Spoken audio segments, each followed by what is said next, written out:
Hello everybody, welcome into another lesson. So today we are going to talk about vectors. And I know we touched on this in geometry, and this may be familiar to some of you if you've had previous exposure to vectors, but for some of you this may not.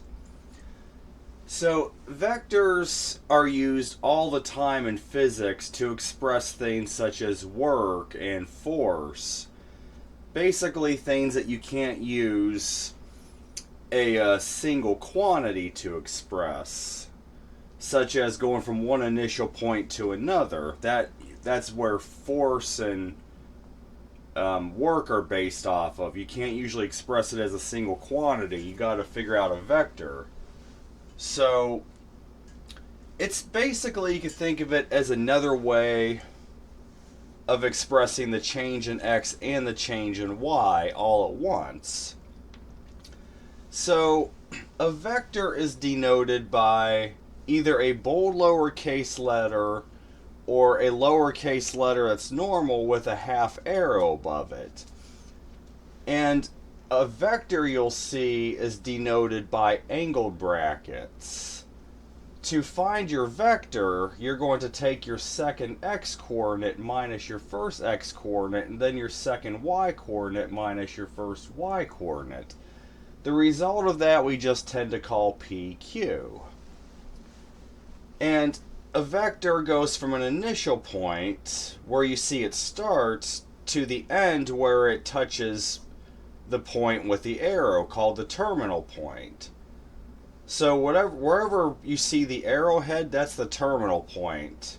That's where it's going towards. Now, we can also take the magnitude of a vector. The magnitude is basically the distance of it. And it's based off the distance formula, the square root of x2 minus x1 squared plus y2 minus y1 squared. But it's even nicer when you have a vector. All you have to do is take the first coordinate of your vector plus the second coordinate of your vector, just take the square root of that and you'll get the exact same thing. So let's do a few examples here. So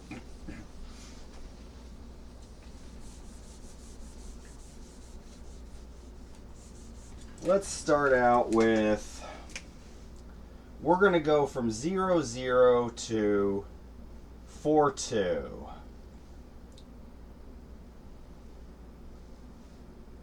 That's not very straight, is it? Vectors are straight. They always are. I try to draw as straight as I can. There we go.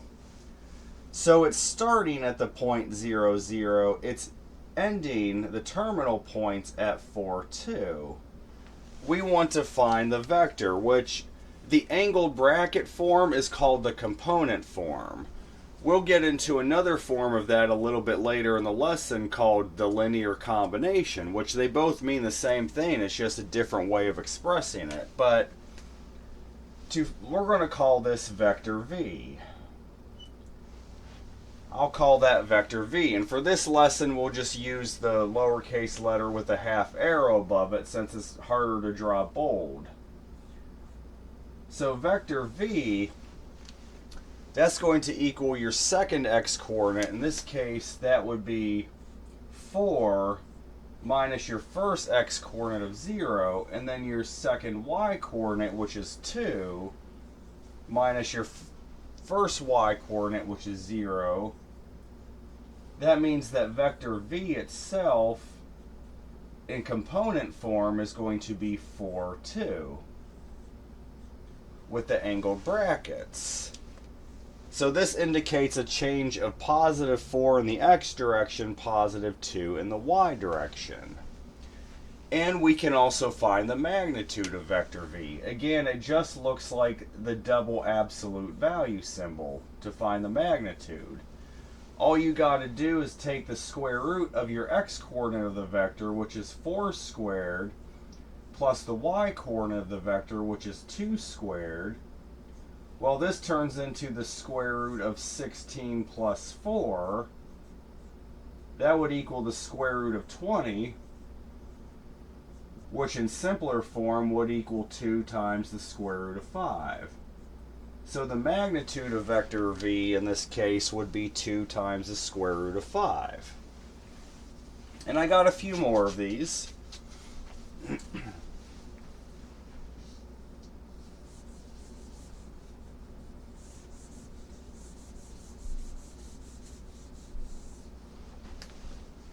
Let's see, I want to do from 2, 2.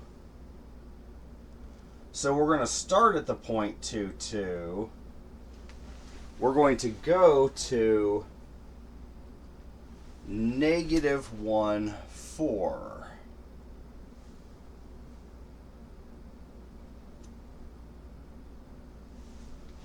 Alright, so we are starting at the point 2, 2, going to -1, 4. We want to find the vector, and as you see, we're actually going backwards, but that's how the vector is because the arrow, the head of it rests on -1, 4, indicates which direction it's going. So let's find the component form of the vector. That x2 is -1 minus your x1 of 2. And then your second y coordinate is 4 minus your first y coordinate of 2, which means that vector v itself in component form is equal to -3, 2. So you're going left 3 and up 2 units from the initial starting point. And of course we can find the magnitude of this vector. That's just going to be taking the square root of that -3 squared plus that 2 squared. Well, that would give you the square root of 9 plus 4, which would be the square root of 13.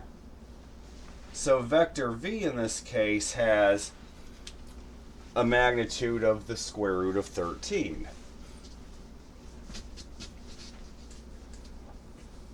I do 2 more of these, then we'll get into what's called linear combinations.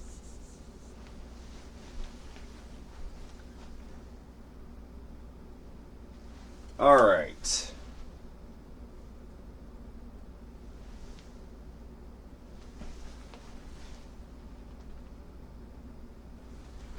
So we're going to go from 3, -2 to 3, +3. So we are going to go from 3, -2 to 3, +3. So let's find the component form of the vector. So take your second x coordinate of 3 minus your first x coordinate, which is also 3.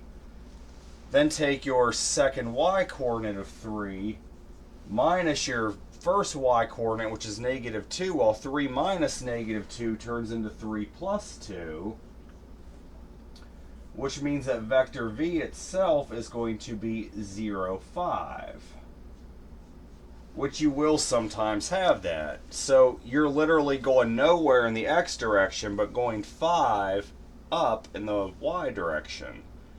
So let's find the magnitude of vector v. Well, that's going to end up being the square root of 0 squared plus 5 squared, which would simplify into 5. So vector v itself just has a magnitude of 5. One more of these, then we'll be done.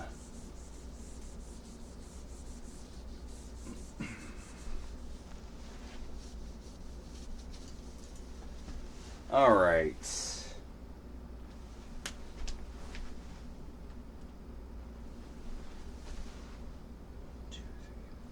So we're going to start at -4, -1. And we're going to go to +3, -1.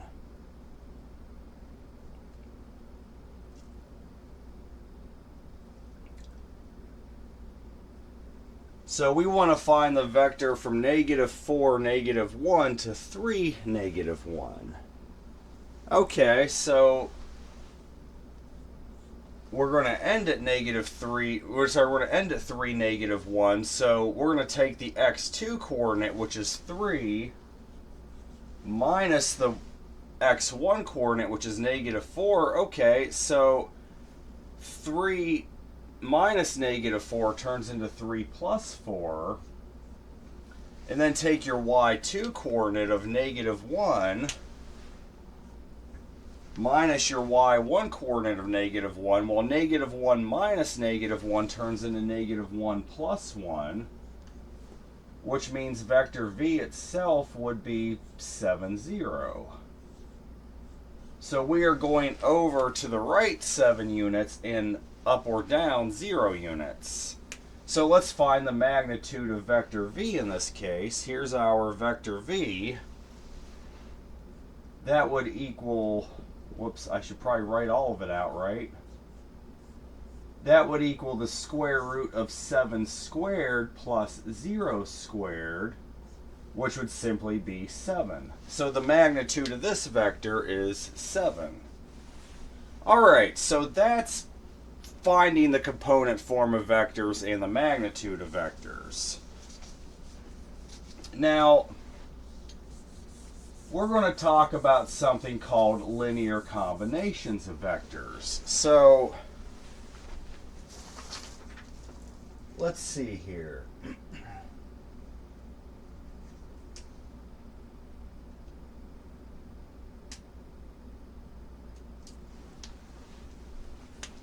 Let's say you're given an initial point of negative 3, 1.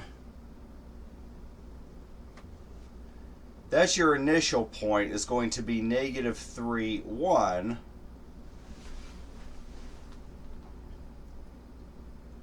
Your terminal point is going to be at 4, 5.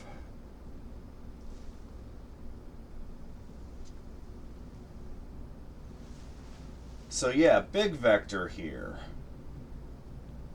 We'll call this again vector v. Alright, so vector v starts at negative 3, 1, ends at 4, 5 at the terminal point. Well, let's write this in component form to start with. Vector v, that's going to be our x2 of 4 minus our x1 of negative 3. Well, 4 minus negative 3 turns into 4 plus 3. Our y2 is 5 minus our y1 of 1. So that means vector v in component form is going to be 7, 4. That's component form. What you may also see for vectors is what's called, so this is the component form. Let me write that.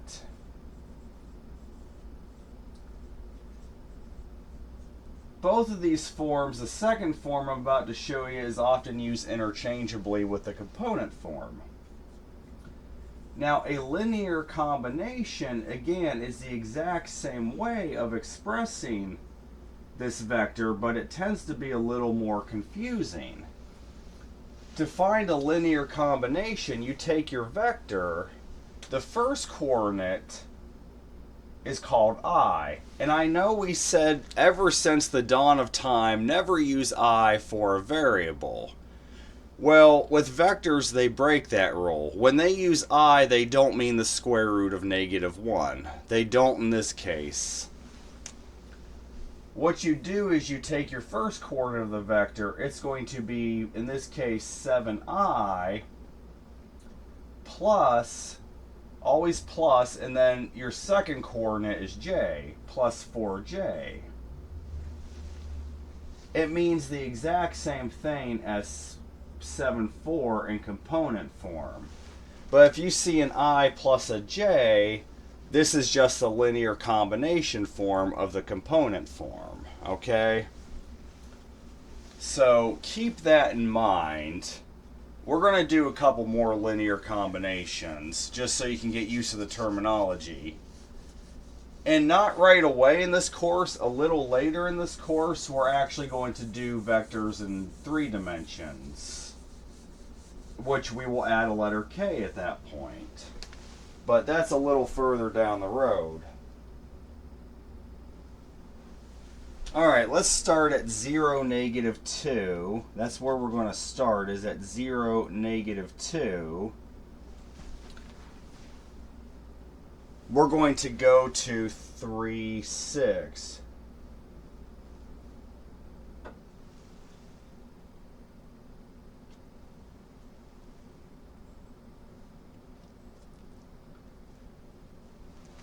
Alright, so the vector starts at 0, -2. We're going to 3, 6. Well, let's find the component form of the vector first. That's going to equal your x2 of 3 minus your x1 of 0. And then your y2 of 6 minus your y1 of -2. 6 minus -2, that's 6 plus 2.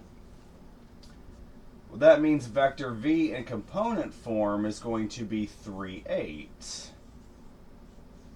So if you wanted to write this as a linear combination, take your x-coordinate, you would call that 3i, plus then your 8 would be 8j. These both mean the same thing for each other, 3i and 8j. Again, you want to get used to seeing these interchangeably.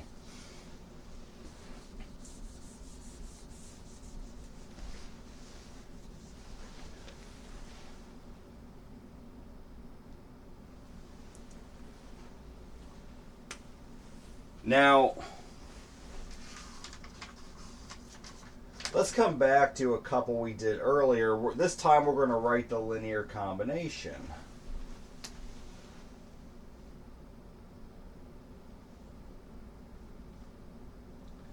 So again, I'm going to start at 3, -2. I'm going to go to 3, 3. There's a method to this.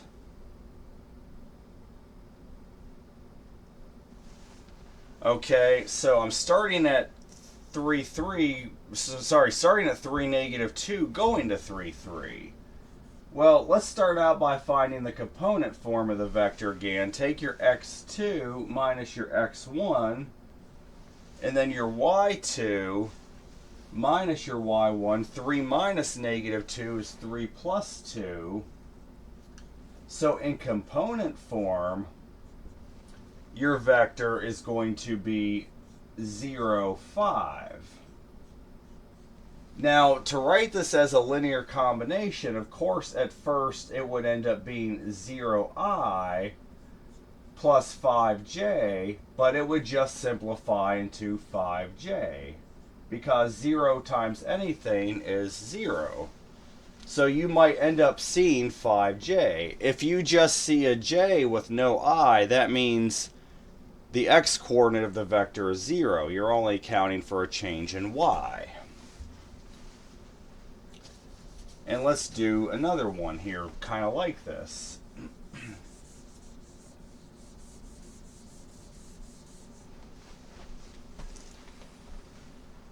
All right. Yeah, that's what it was. -4, -1. To +3, -1.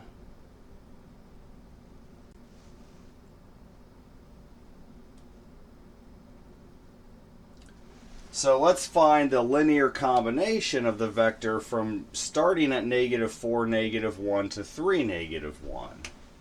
So let's do the component form first. Take your x2 of 3 minus your x1 of -4. 3 minus -4 is the same as 3 plus 4. Take your y2 of -1 minus your y1 of -1. So this turns into -1 plus 1. That means your component form is going to be 7, 0. So to write this as a linear combination, it would start out as 7i plus 0j, or simply 7i.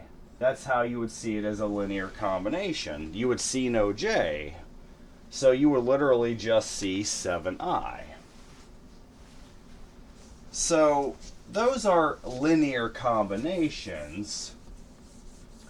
Now let's get into some vector operations here.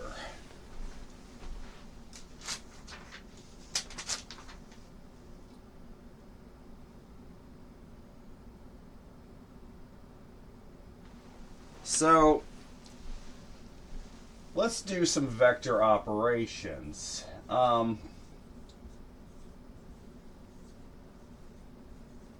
Let's see. So let's say you have addition. You have some vector u plus some vector v. That is the same as vector v plus vector u. So just as it's true in normal addition that addition's commutative, it's the same as true with vector addition. It's also commutative. So yes, you can add vectors.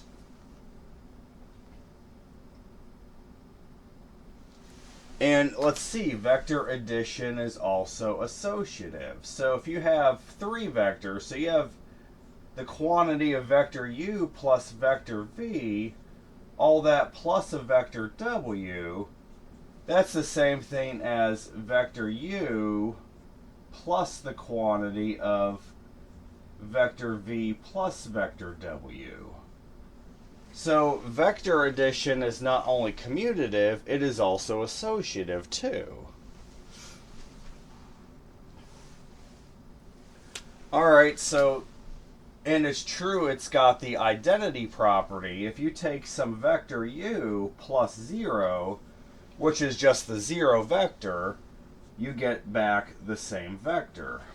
So pretty much all the rules of addition and multiplication apply to vector operations. It even has the additive inverse property. If you take a vector u plus the negative of that vector u, you will get the 0 vector.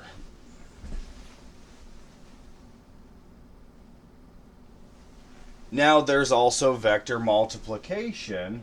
You have some scalar c times another scalar d times vector u. So yes, you can take scalars, which are the same as constants, and multiply them through your vectors. It would be the same thing as c du.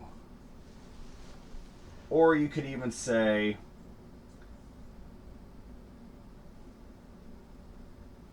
you could do d times c times u. So vector multiplication is also both commutative and associative.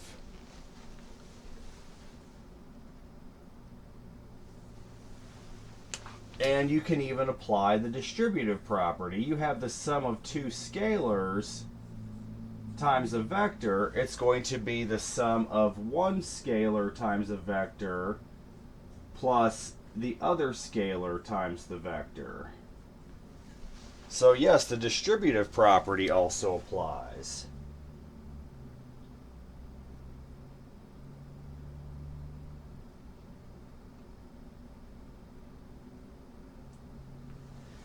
And you can even take a scalar times the magnitude. So how is that worded? Let's say you have inside the magnitude a scalar times the vector that you're taking the magnitude of. This is the same as taking the scalar times the magnitude of the vector. So it's basically going to factor out. It's actually the absolute value of the scalar is more like it. But these are your basic operations for vectors, and you see the same rules as normal addition and multiplication in the distributive property and factoring apply to vector operations. So what we're about to do is we're going to do some vector addition and some other vector operations, and we're also going to show you what that looks like graphically, what's going on with that graphically. So let's perform some vector operations.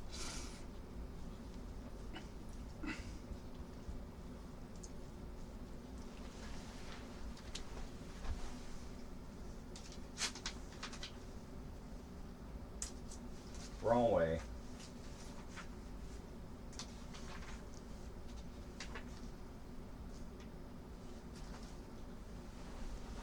Okay, so let's say we have a vector u that is equal to 4, 2.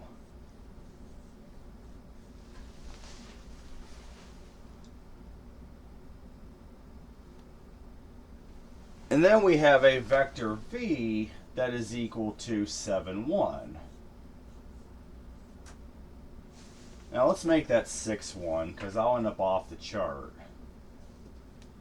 Let's make that 6, 1. So I have a vector u that's 4, 2, a vector v that's 6, 1. So what we're going to do is take vector u plus vector v. Well, you can add the components of your vectors the same way. You'll just take that 4, 2 plus that 6, 1. And vector addition, you just add the respective components. So you'll add the 2x components, the 4 and 6, you'll end up getting 10. And then add the 2 and 1, you'll get 3. So u plus v is 10, 3. Okay, so what does that look like graphically? So start with your initial vector, the vector u, 4, 2. And why don't we start at 0, 0 for that, just for simplicity's sake. Go to 4, 2. So here's your vector v, going from 0, 0 to 4, 2.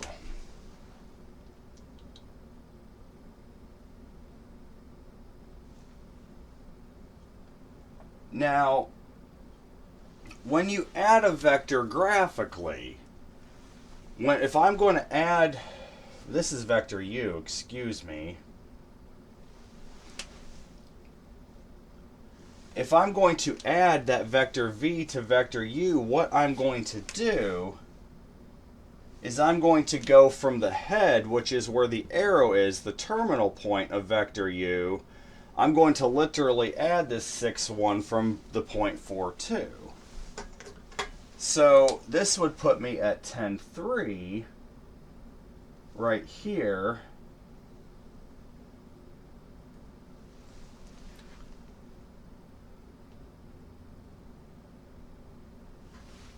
So this here is going to be vector v. I end up all the way at 10, 3. So as you see, I started at the end of u and I added vector v to it. Well, what you're going to see as the result is really cool, because yeah, we got 10, 3. So what does that mean? That means we really totally went from the tail of the initial vector, vector u, went all the way to the head, the terminal point of vector v.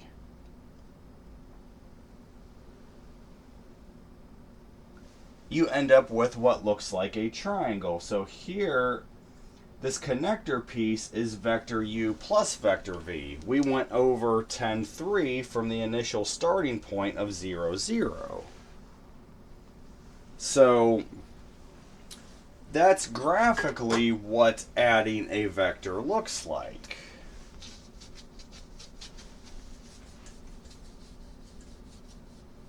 I should probably keep that.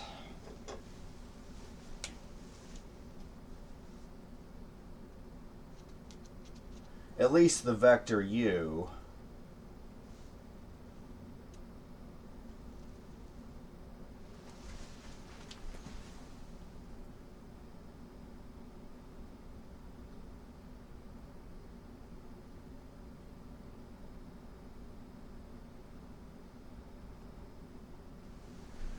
Alright, this time we want to do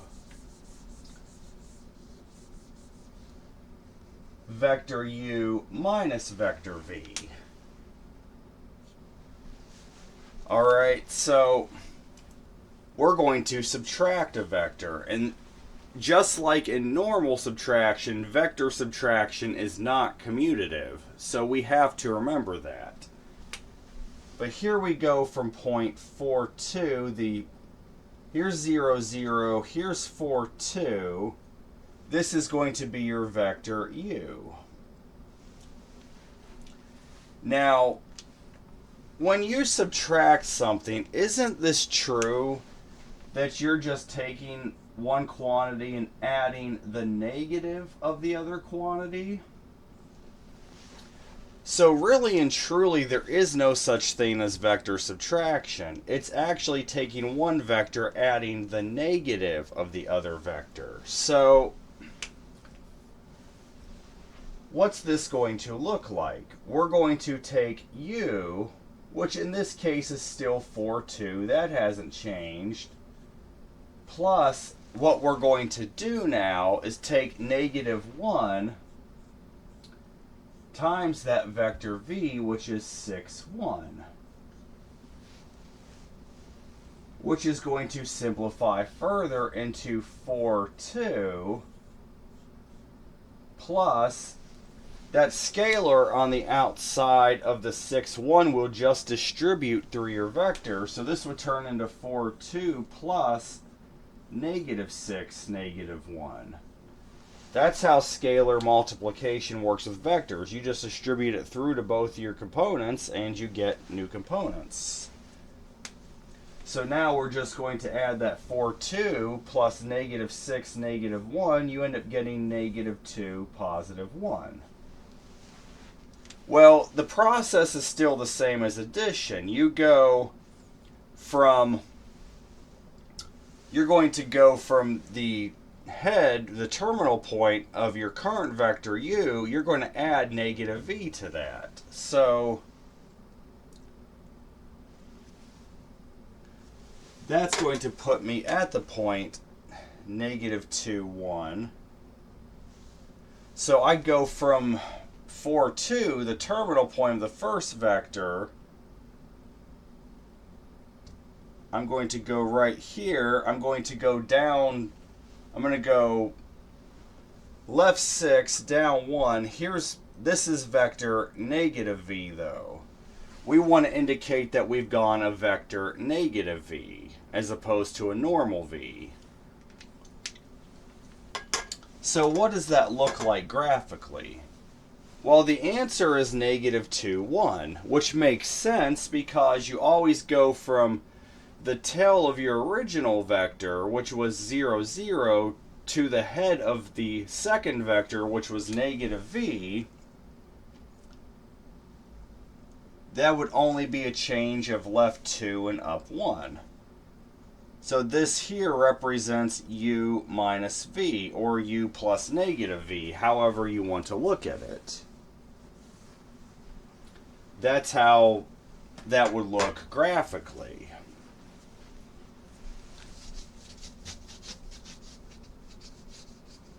Let's do one more of these.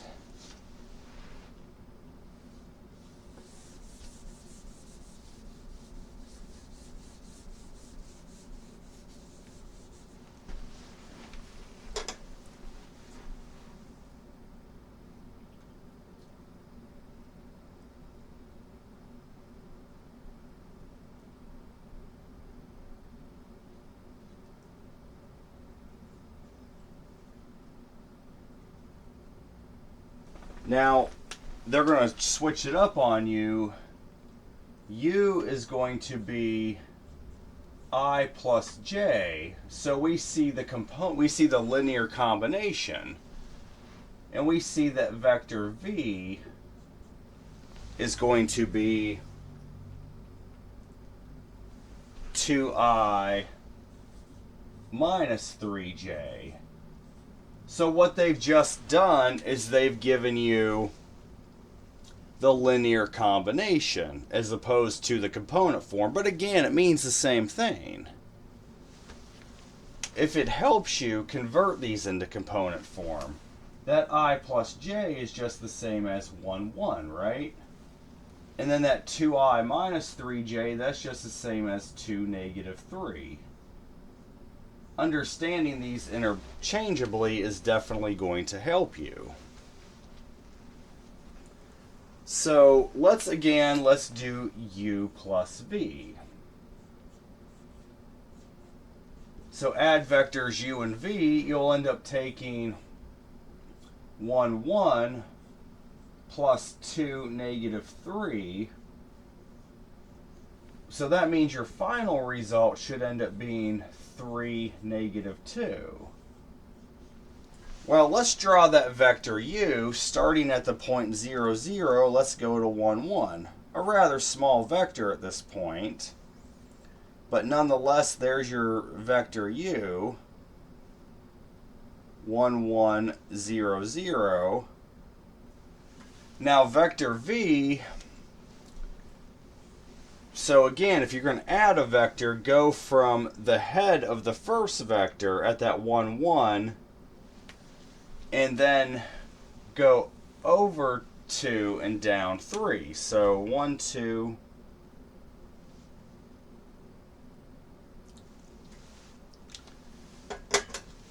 so this here is vector v.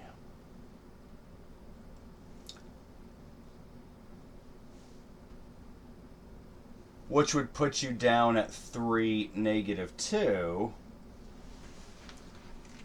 And in fact, that's what you get for the result of u plus v. And I often find if you're going to add vectors and graph them, it's best to start your very first one right at the origin. It makes life so much easier. You could pick any point you want, but the origin's probably the safest bet. Okay. Well, now to graph the result of adding these, you start again at the tail of the first vector, go to the head of the second. So I'll go from 0, 0 to 3, 2. And this here is my u plus v.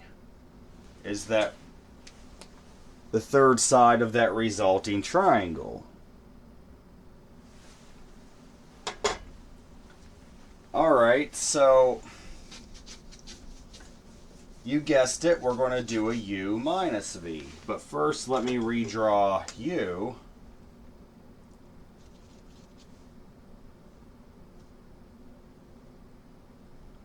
Here's vector u from 0, 0 to 1, 1.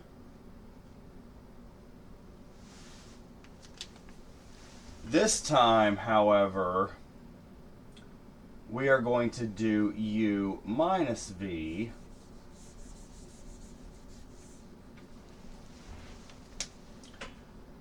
Which we know to be the exact same thing as vector u plus the negative of vector v. Well, what we want to do then is take our vector u, which is 1, 1, plus a negative 1 times that vector v, which is 2, negative 3. And now you just have scalar multiplication on the second vector. So this would turn into 1, 1 plus negative 2, positive 3. Which that means your end result should end up being negative 1, 4. So to draw vector negative v, which you're adding to u, start at the head of your vector u, go left 2 and up 3.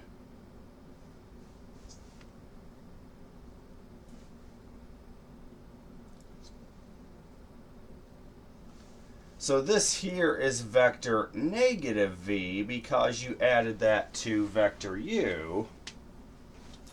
You actually end up at the point negative 1, 4. And then to graph the result of that, you start again from the tail of your original to the head of your second. So just connect those two pieces and you have vector u minus v. That's what that looks like graphically.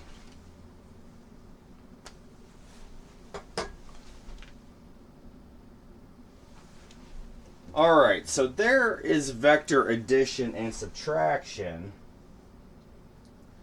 We're also going to talk about parallel vectors.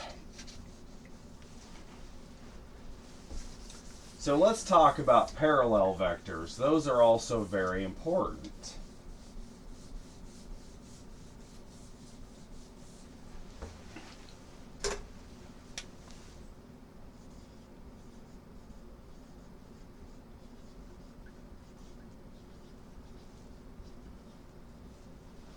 Well, how do you know if two vectors are parallel?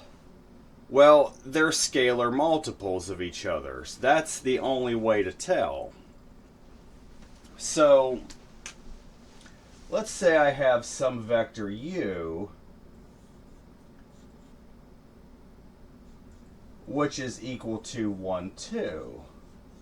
And then I have some vector v, which is equal to 2, 4. Well, if I look at vector v, can I factor out a common 2? Wouldn't that be the same as factoring out a 2 times that vector 1, 2? Which would really be the same as 2 times vector u. So yes, vector v and vector u are scalar multiples of each other, which would mean they're parallel. So I'm going to pick the point 1, 1 to start with for vector u, and we're going to go over 1 up 2,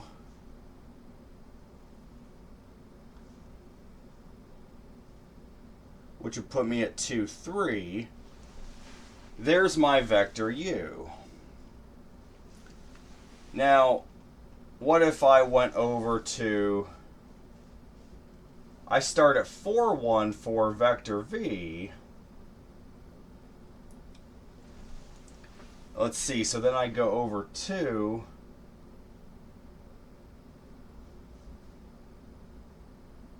Up 4.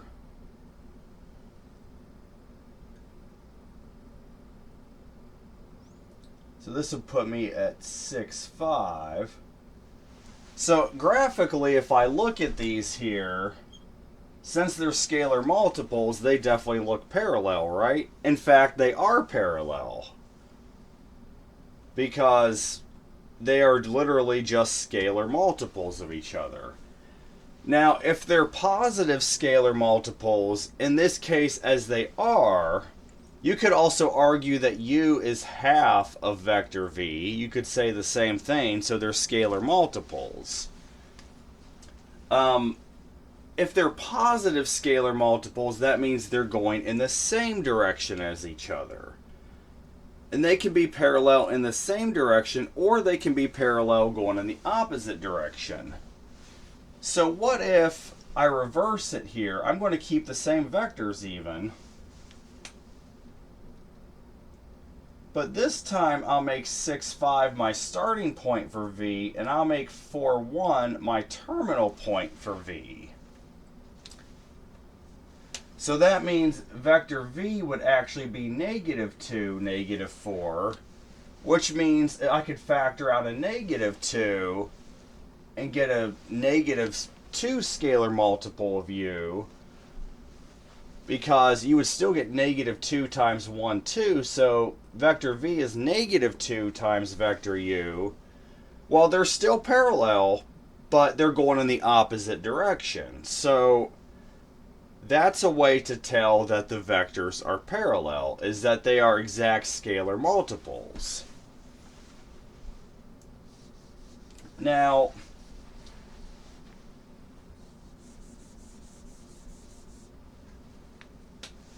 let's say I made vector v 3, 5.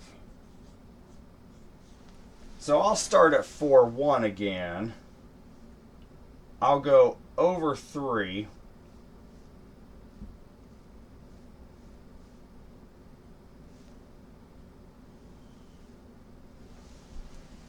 Alright, so I'm starting at 4, 1. That would put me at 7, 6. Well, definitely they are not scalar multiples of each other, right? You could say that vector u to v is a multiple of 3, but when you get to the y component, 2 and 5, 2 doesn't go into 5 3 times, right? So, in order for you to have a true scalar multiple, it has to factor out of both components evenly. So that means, in this case, vector u would not be parallel to vector v, simply because they are not scalar multiples. They will at some point intersect. Though we may not see it here, they are going to intersect at some point. So that's for parallel vectors and scalar multiples. Now we want to talk about unit vectors.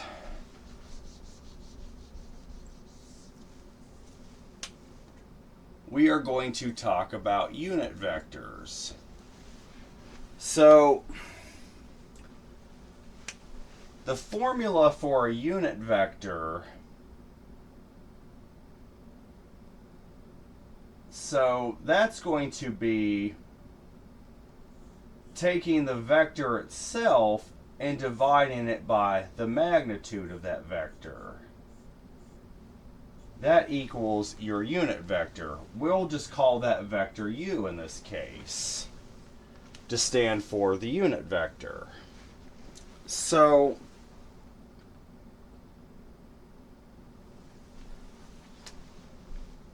if they say something like,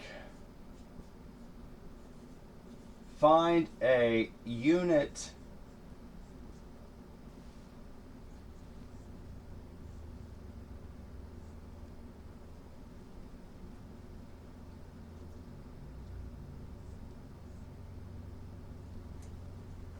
I'll do that. Find a unit vector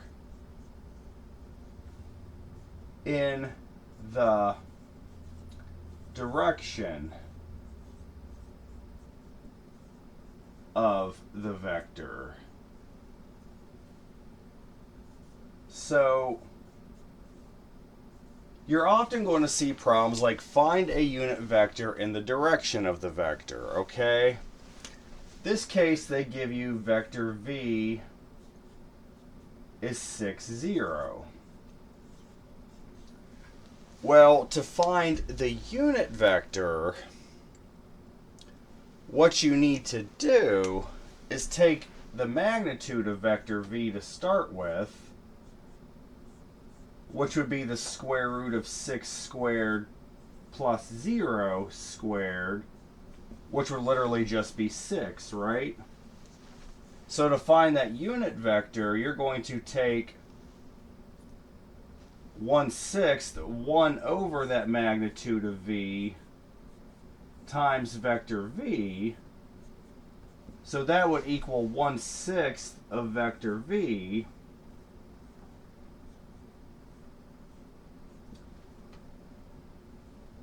Not 1/6 the magnitude, we just want to do 1/6 of vector v, which is going to equal 1/6 of that vector v we said was 6, 0, which would end up being 1, 0. So the unit vector in the direction of vector 6, 0 is 1, 0, because to find the unit vector, you take the vector divided by the magnitude of that vector, and then you end up getting the new vector, which the magnitude of a unit vector should always be 1. The magnitude of the unit vector is always 1. That's something to know. So if we had a y coordinate also, your results may vary. It may not be as simple as 1, 0. But how you'll know you did it right is you take the magnitude of your unit vector and you should get 1. So let's do some more for finding unit vectors, all right?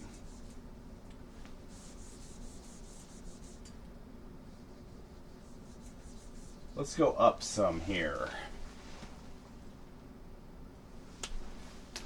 All right, so we'll still call vector v, we'll make vector v 0, -2. So let's take the magnitude of v. Well, that's just going to then, of course, equal the square root of 0 squared plus -2 squared.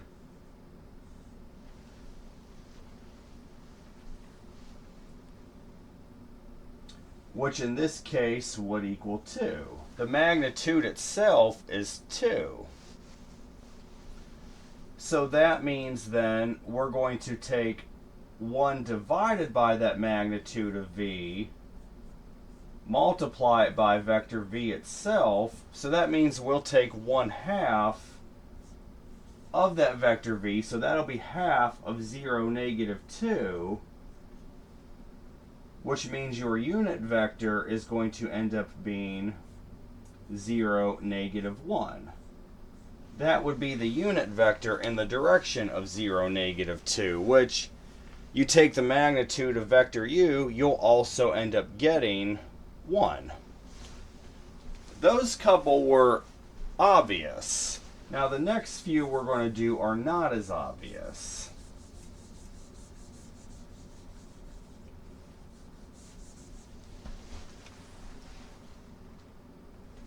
Okay, so vector v, we got 1, -1. So this time you have an x and y component. So let's find the magnitude of v. Well, that's going to be the square root of 1 squared plus that -1 squared, which would be the square root of 1 plus 1, which means the magnitude is the square root of 2. So all of a sudden, it's not so simple. So now if I just take 1 divided by the square root of 2 times vector v, because it's 1 divided by the magnitude times the vector to find the unit vector, that's the same thing as the square root of 2 over 2 times 1, -1, which means my unit vector is going to end up being the square root of 2 over 2 negative square root of 2 over 2. And for good measure, why don't we take the magnitude of u, just to verify we did it right. You should get an answer of 1 for the magnitude of your unit vector. So that would be the square root of each of these squared, the sum of each of these squared, which would be 2/4, so that's 1/2 plus 1/2. Yes, you get 1. So yes, you found the right unit vector. The unit vector for this would be the square root of 2 over 2 negative square root of 2 over 2.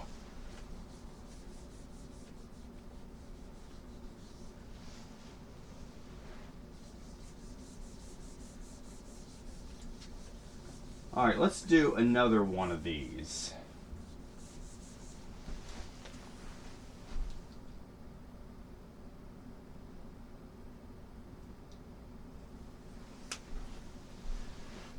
Let's do 8, -20. So vector v is 8, -20. Well, let's find the magnitude of v. So that's going to end up equaling the square root of 64 plus 400, because 8 squared is 64, -20 squared is 400. You'll get the square root of 264, which I know will break down a little more evenly. Let's see what we get here.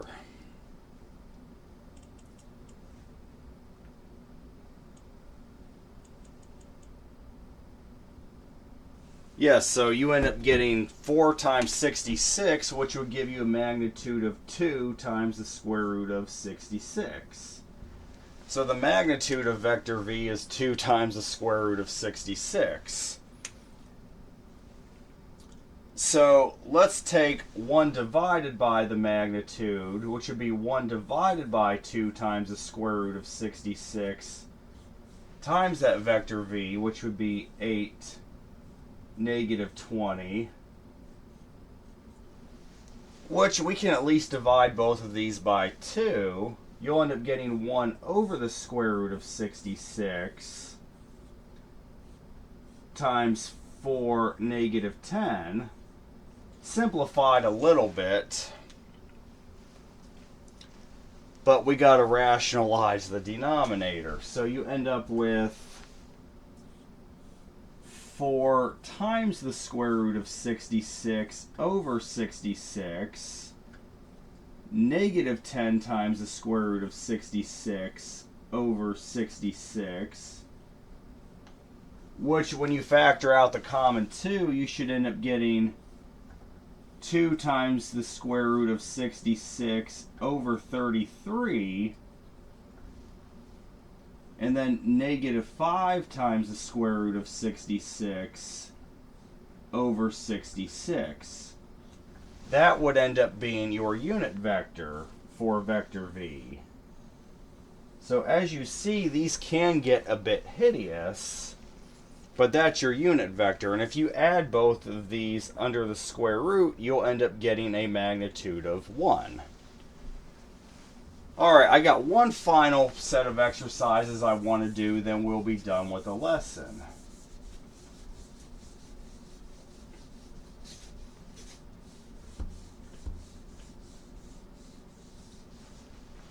Now,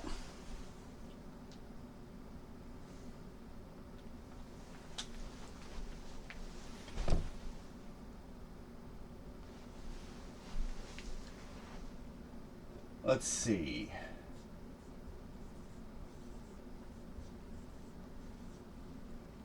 Find the vector W with the given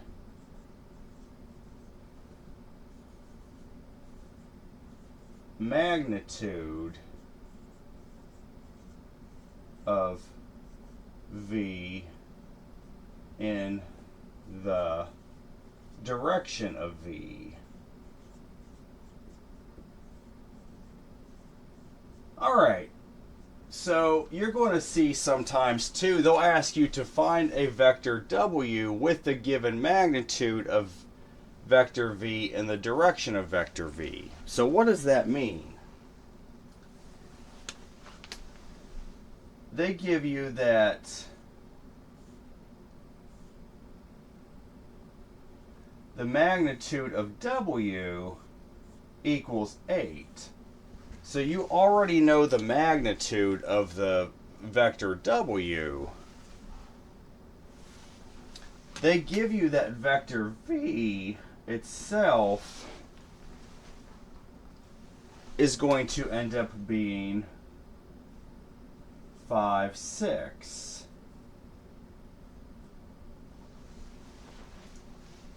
Well, what do they mean by doing this? So, find a vector W with the given magnitude of W, it should say, in the direction of vector V.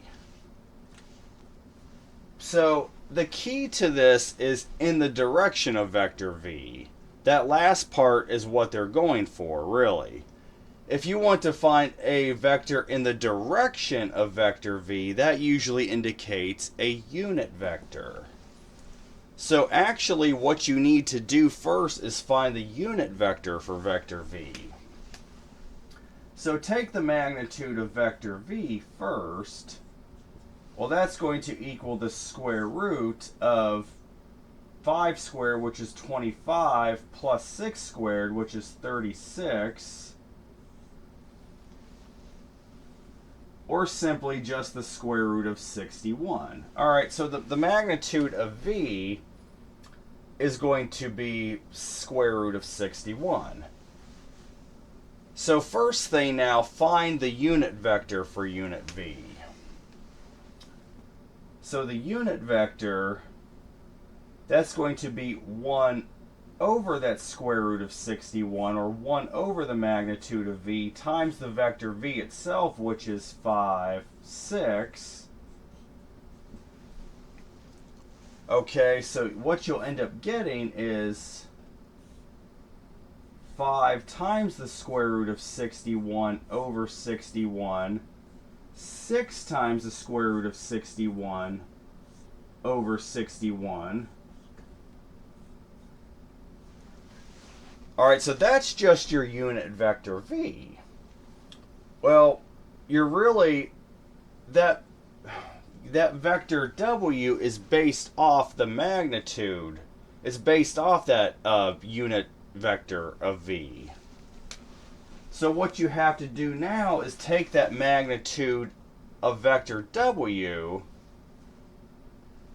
you take that magnitude of 8, you'll multiply both your x and y components. So vector w itself is going to equal 8 times that unit vector of 5 times the square root of 61 over 61, 6 times the square root of 61 over 61. So that means vector w itself would be 40 times the square root of 61 over 61, and then 48 times the square root of 61 over 61.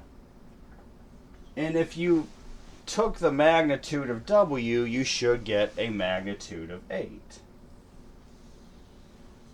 So first thing you had to do actually is take the magnitude of vector v, find the unit vector v, and then take that magnitude of w, multiply it by your unit vector v, and you'll get that vector w, which if you took the magnitude of w should give you a magnitude of 8. So I got one more of these we're going to do.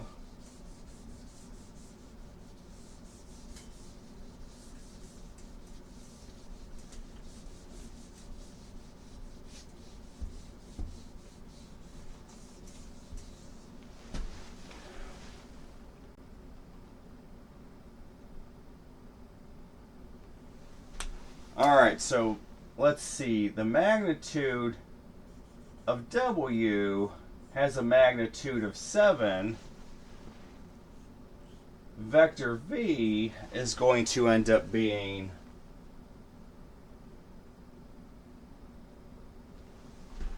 (3i plus 4j). So we have the linear combination of vector v, which we know in component form is just 3, 4. So really we should get used to looking at the linear combination, honestly. This is going to occur interchangeably all the time. First thing you want to do, find the magnitude of vector v. So the magnitude of v is going to be equal to the square root of that 3 squared plus that 4 squared. Well, that turns into the square root of 9 plus 16. That's the square root of 25, or simply 5. Well, this one worked out rather nicely. At least the magnitude of vector v was an even 5. So now let's find that unit vector for v. Take 1 divided by the magnitude of v, or simply 1/5 times, or actually let's do that times 3i plus 4j. And distribute it, you'll end up getting 3/5 I plus 4j. I want to leave it in linear combination, or 4/5 j, excuse me. I want to leave this in linear combination form so we get used to working with it. Okay. Well, that's the unit vector for v. We're going in the direction of v. We've already found the unit vector. So that means to find the new vector w, we just take the magnitude of w and multiply it by this unit vector v. So take 7 times that 3/5 I plus 4/5 j. Your final result should end up being 21/5 I plus 28/5 j.